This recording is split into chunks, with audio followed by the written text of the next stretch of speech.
কামাল্লা কামাল্লা ও কামাল্লা। কি হয়েছে দাদু ভাই, এভাবে কামাল্লা কামাল্লা বলে চিল্লাইতেছেন কেন? আপনি জানেন না মানুষের নামকে বিকৃত করে ডাকতে হয় না? এটাও তো একটা কবিরা গুনাহ। আরে আগে শুনবি তো কি জন্য ডাকতেছি? আচ্ছা বলেন কি জন্য? দেখ তো দাদু ভাই, আমার চশমাটা কোথায়? কোথাও খুঁজে পাচ্ছি না। এদিকে আমার নামাজের সময় হইল। আচ্ছা দেখছি। আরে দাদু ভাই, চশমাটা তো আপনার চোখে।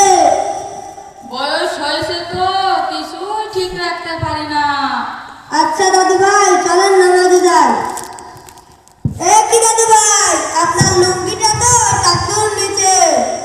হাদিসে আছে মা আসফালা মিনাল কাবাইনি মিনাল ইজারি ফিন্নার। পুরুষের টাকুর নিচে যে অংশ পায়জামা বা লুঙ্গি দ্বারা ঢাকা থাকে তাহা দোজখে যাইবে।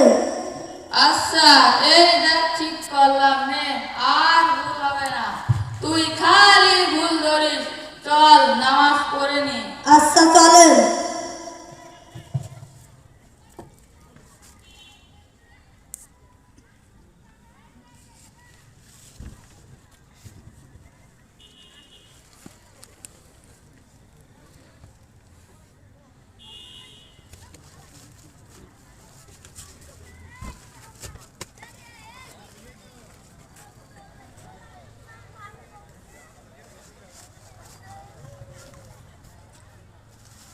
কি দাদু ভাই, আপনার তো নামাজ হয়নি।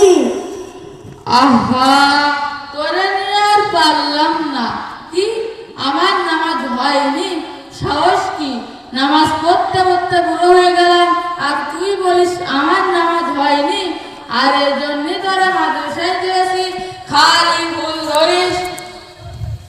কি হয়েছে চাচা, ছেলেটাকে এভাবে মারছেন কেন?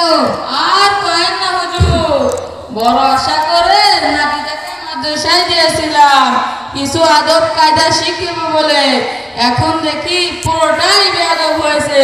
কি বলেন চাচা, মাদ্রাসায় পড়ে বিয়াদব হয়েছে? বলেন তো চাচা, ঘটনাটা কি? হুজুর আমাকে বলে চাকমুন নিচে কাপড় পরা নাকি হারাম।